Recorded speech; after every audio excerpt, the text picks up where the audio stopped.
It's maybe the most iconic moment of the 20th century, a single image that just freezes time. Humanity had done the impossible. We'd finally reached the moon. You know the story, right?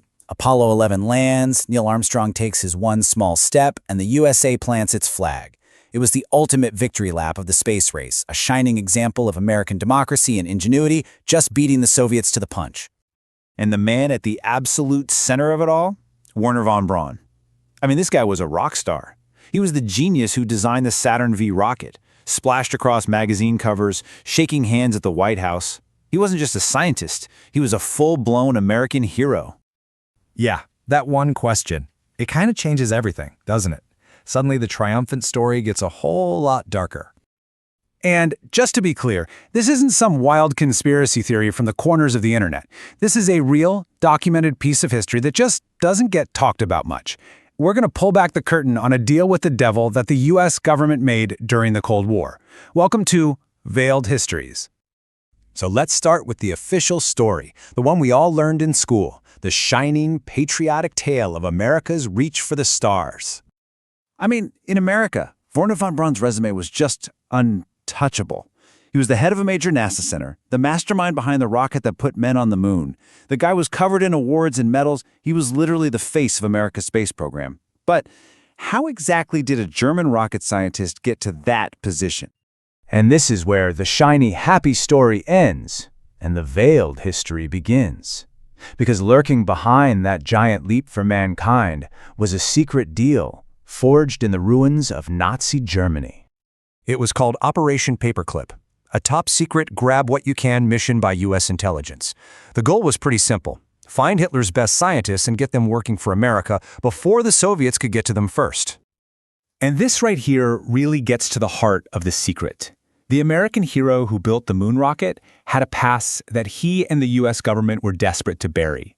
He wasn't just some German guy who happened to be a scientist. He was an officer in the SS. And that V-2 rocket he built for Hitler, it wasn't for exploring space. It was a weapon of terror, built on the backs of thousands of concentration camp prisoners. So, the big question is, why?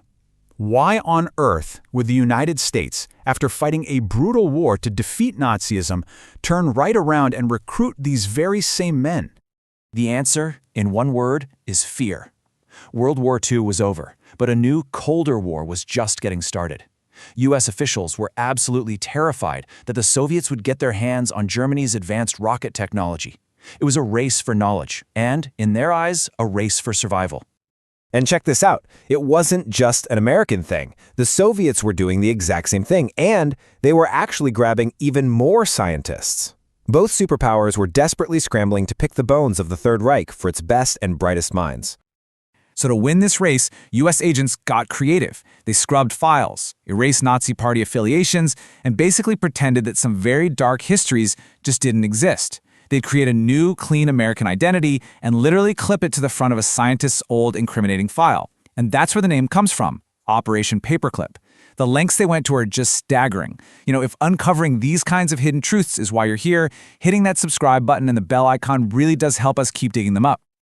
But this deal, this frantic race for a military edge, came at an unbelievable cost. A cost that wasn't paid by the scientists or the government, but by people whose stories were deliberately forgotten. See, the V-2 rocket wasn't just another weapon. It was one of Hitler's prized vengeance weapons, and it was built in a massive underground factory that was, by all accounts, a literal hell on Earth. Look at that number, over 20,000. That's how many people died building the V-2 rocket. Let that sink in. More people died making the weapon than were actually killed by it. There were slave laborers, prisoners from concentration camps, And the evidence is just damning. Records show that von Braun himself went to concentration camps like Buchenwald to handpick prisoners for the factories. The conditions were so horrific, so brutal, that people were literally worked to death. This was the human price tag on the genius America wanted so badly. And here's the thing, von Braun wasn't some one-off case. As this historian points out, it was a system. All across the board, from medicine to engineering, the scientific elite of Nazi Germany, men with blood on their hands, were quietly shielded from justice, all in the name of progress. So all of this leads us to the impossible, messy question at the very heart of the story. Looking back now, knowing everything we know, was it worth it? It's really easy for us, sitting here today, to just point fingers and judge. But to be fair, you need some kind of framework. How do you even begin to weigh the morality of a decision like this, made under incredible pressure? Well, one way to look at it is through 3 different lenses. You have to look at the intentions, what they were trying to do, the means, how they did it, and the consequences, what actually happened as a result. So let's apply that here. The intentions, okay? From a Cold War mindset, you can see the logic. Protect the country, beat the Soviets. But the means, well, that's where it gets ugly. They lied, they covered up war crimes, they chose winning over justice. And the consequences? It's a complete ethical tangle. America got to the moon, and technology took a huge leap forward. But it came at the cost of letting men who should have been on trial for war crimes become celebrated American heroes, while their victims were just erased.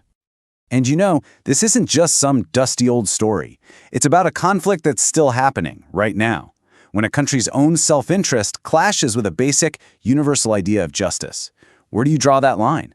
Governments are still trying to figure that out today. In the end, what does that make Wernher von Braun? A hero? A villain? To millions of Americans, he was the man who gave them the moon. To the thousands of souls who perished building his weapons, he was a monster. And the story of Operation Paperclip forces us to ask a really uncomfortable question. When history is written, who gets to decide who we call a hero, and whose stories just get clipped away and filed in the dark?